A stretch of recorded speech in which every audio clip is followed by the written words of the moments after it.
Most people don't fail because they can't succeed. They fail because they quit at the exact moment their brain starts screaming, "This isn't working." But here's the strange part.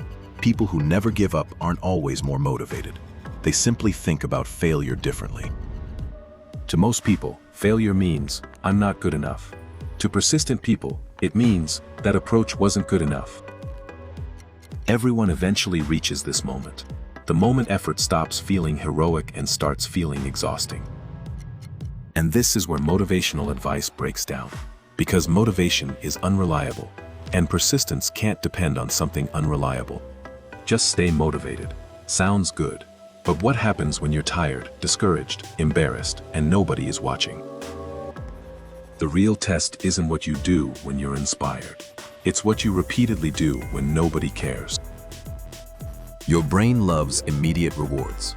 That's why scrolling for 10 minutes can feel easier than working towards something that pays off 6 months from now. Persistent people learn to tolerate something most brains hate: delayed gratification. They can work today for a reward that doesn't exist yet. Here's the uncomfortable secret. Extraordinary results are usually built during extraordinarily boring days. Persistent people don't have fewer negative thoughts. They just stop treating every negative thought like an instruction. "I can't do this" is a thought. It's not a prophecy. And learning that difference changes everything. And here's the first major shift. Persistent people stop asking, "Can I succeed?" They start asking, "What would someone like me do next?" If you see yourself as someone who never trains, one missed workout confirms it. If you see yourself as someone who trains, one missed day is just one missed day. Persistent people don't demand perfection. They protect the ability to restart quickly. Missing once is life. Missing twice starts becoming a pattern. The goal isn't never falling off. It's refusing to stay off. Another secret? They don't mentally climb the entire mountain. They focus on the next visible step. Not how do I change my life, just what's the next rep, the next page, the next call, the next attempt. They also separate two worlds, what they can control and what they can't.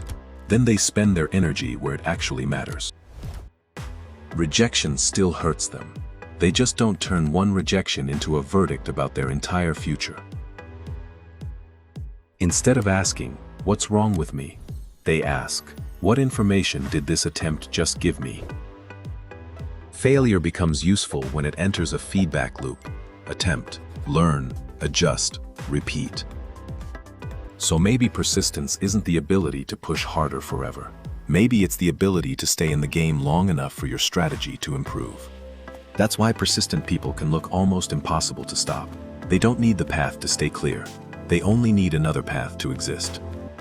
And one day, something strange happens. The obstacle that once looked impossible becomes evidence of how far you've already come. Most progress feels invisible while you're making it. Then suddenly, the tiny improvements have stacked into something you can't ignore. One attempt changes almost nothing. Hundreds of attempts can change your identity, your skills, your opportunities, and eventually, your life. Stop measuring yourself only by wins. Measure attempts, lessons learned, and how quickly you restart. The person who never gives up isn't someone who never loses. It's someone who refuses to let losing decide what happens next. Every difficult day eventually gives you the same choice. Protect your comfort, or protect the person you're trying to become. Rule 1.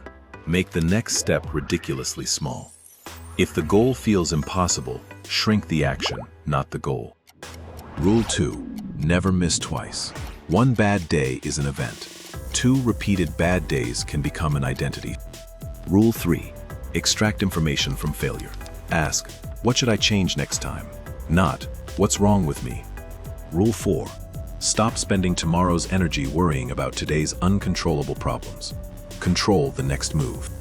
So the next time you want to quit, don't ask, "Can I keep doing this forever?" Ask a smaller question, "Can I do one more?" Because that's how people who never give up actually win. Not by knowing they can finish the staircase, but by taking the next step when quitting would be easier.